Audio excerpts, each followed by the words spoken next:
All right, so we are moving along in Gravity's Rainbow.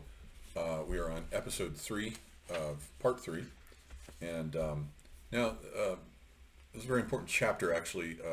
It introduces a lot of the information on the Schwarzkommando and on Enzian, who is leading them.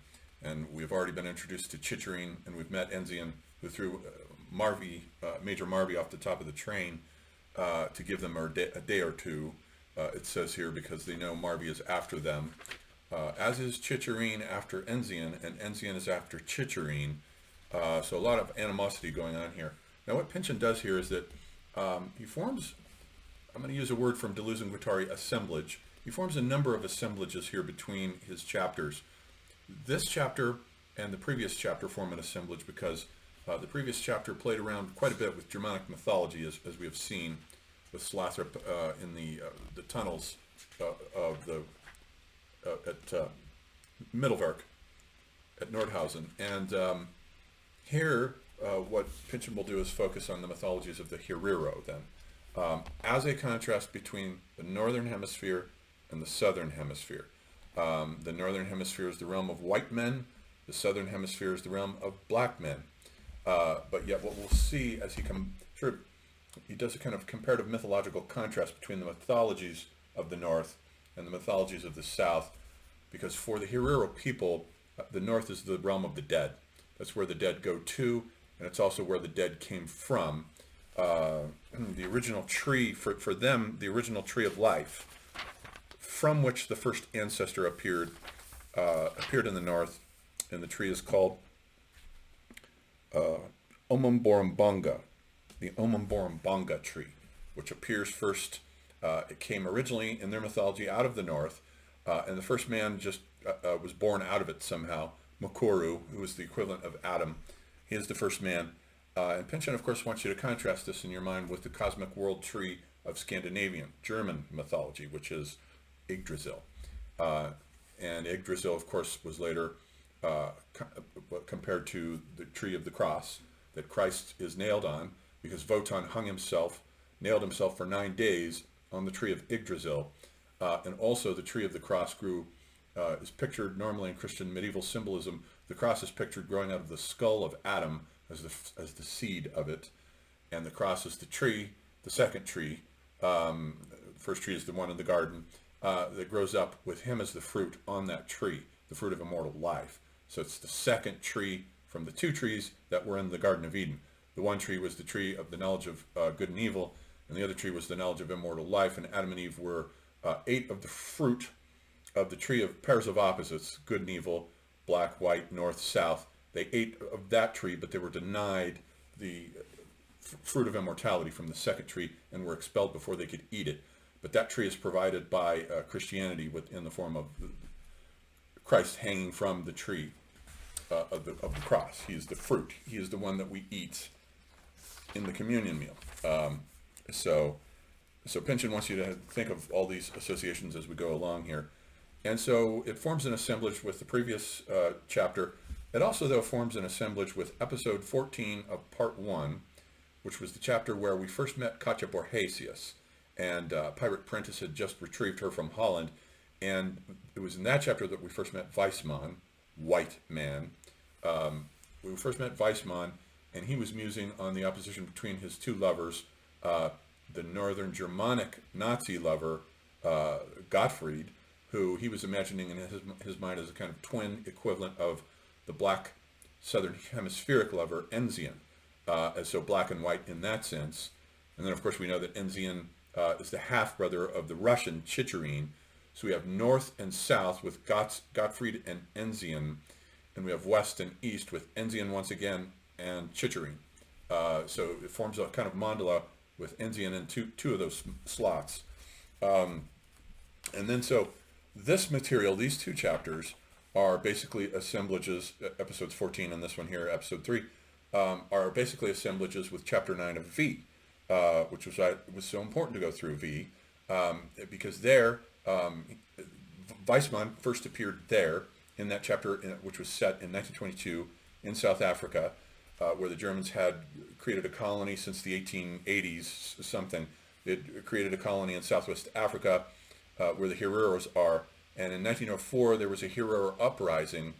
They were using Hereros as labor for a railroad that they were building there. There was an uprising, and then the Germans genocidally wiped out 60% of the Herero population under General Lothar von Trotha. As we saw, if you haven't watched my series on V, it's in there with the section on Chapter 9. So that's what Chapter 9 was about, and there we first saw Weissmann. So this material, in a way, is a sequel to Chapter 9 of V, now with the Schwarzkommando. And we learned that the Schwarzkommando are part of the Herero race, which Pynchon is presenting as committing racial suicide. Ever since that ethnic cleansing that took place in 1904, Pynchon is saying there has been a low birth rate amongst the Herero women, and this is probably true historically as well, a low birth rate, and they seem to be turning toward a kind of racial suicide. So the Nazis have brought them north to form a special rocket contingent. Possibly, I got the implication that maybe Weissmann originated it by bringing his lover, Enzian, north into Germany with him and putting him in charge of the Schwarzkommando, linked with a special group of rocketeers, rocket launchers. Fictional, of course, the Schwarzkommando, but this is how Pynchon lays it out. So they're committing racial suicide, and nobody seems to know why. Is it a vitamin E deficiency? Is it because the Herero women have very long limbs, long legs, and also very long cervixes that might make it difficult to impregnate them? Nobody's sure.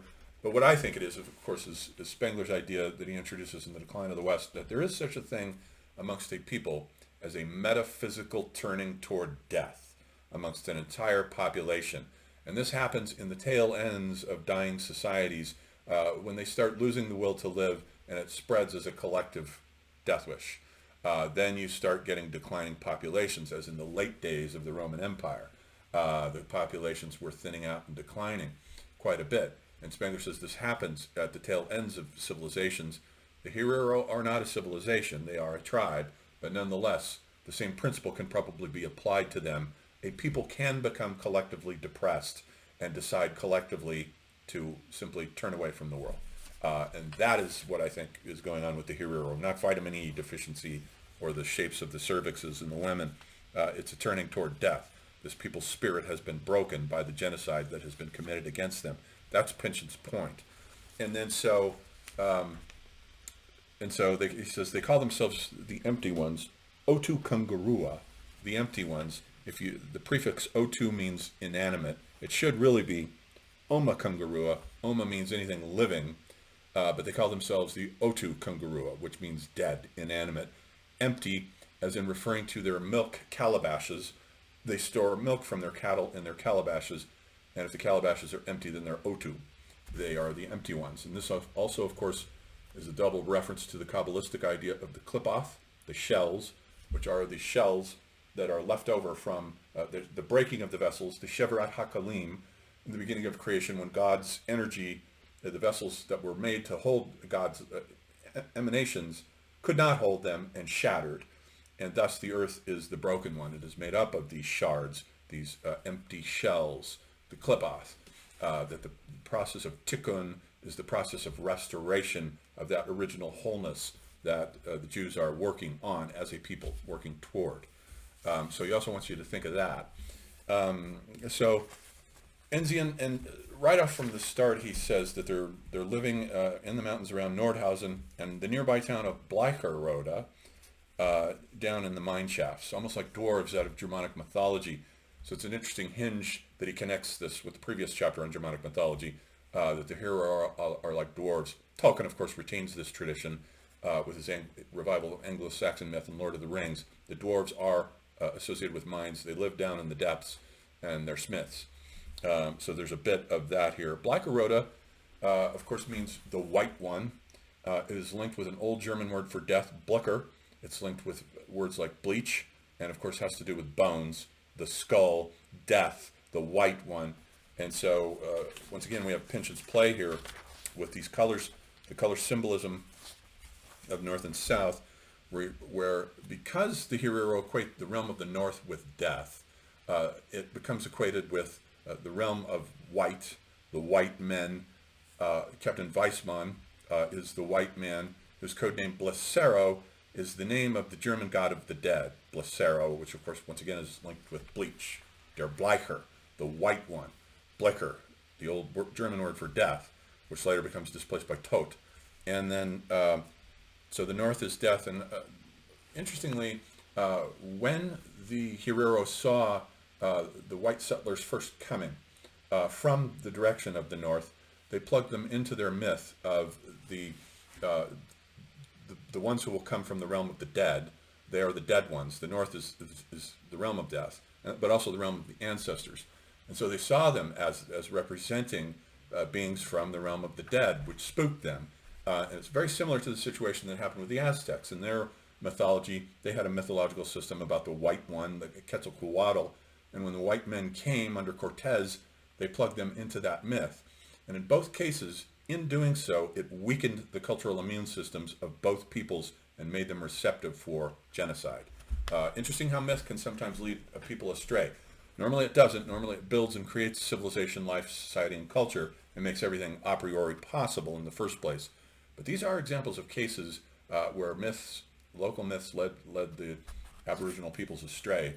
So north, death, Blessero; south, ironically, life would be equated with life, except the Hereros are committing racial suicide. And their god of the underworld then is contrasted with Blessero, and his name is Najambi Karunga. Najambi Karunga is their god of death and the underworld. And they called the first guy who was leading that German colony, they called him Karunga. They named him after their god of death. And so there's this contrast now between the Herero god of the dead, Karunga, and the German god of the dead, Blessero, which is embodied by Weissmann as it's his code name. So a very complex nest of tangled mythological associations going on in this chapter, but it all has to do with the contrast between the northern hemisphere and the southern hemisphere. Pynchon is including the southern hemisphere, as the Nazis tried to do. If Rommel had beaten Patton in North Africa, what they would have done was to use North Africa as a base of operations to launch assaults on Southwest Africa, and they wanted to try to take it back, recolonize it, in other words, and I guess pick up their project of extinguishing the Herero 100% instead of 60%. So that was their plan. So the Germans were trying to include Africa in their world conquest, but what Pynchon is doing via that is to bring the two hemispheres together. The poor South, the misfortunate global hemispheric South that Hart and Negri talk about in their book Empire, and the wealthy countries of the North. Pynchon is pulling them both together in these figures of Gottfried in the North, Blessero in the North, Enzian in the South, Karunga, the god of death, in the South, and so forth.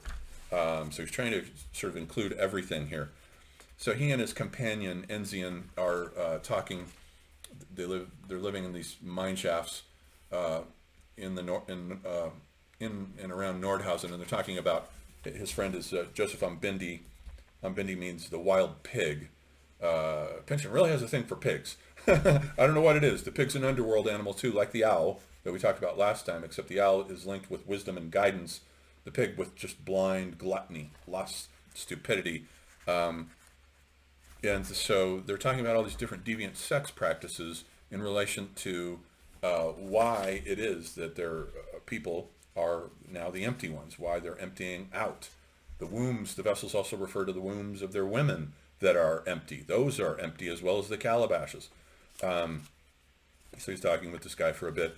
And then after a while, we move into the radio operator of the Schwarzkommando, Andreas, and he's trying to listen in they're trying to find the rest of the empty ones, where they've been scattered amongst all the different rocket sites, which are slowly being cannibalized, dismantled, and rocket parts are being sent.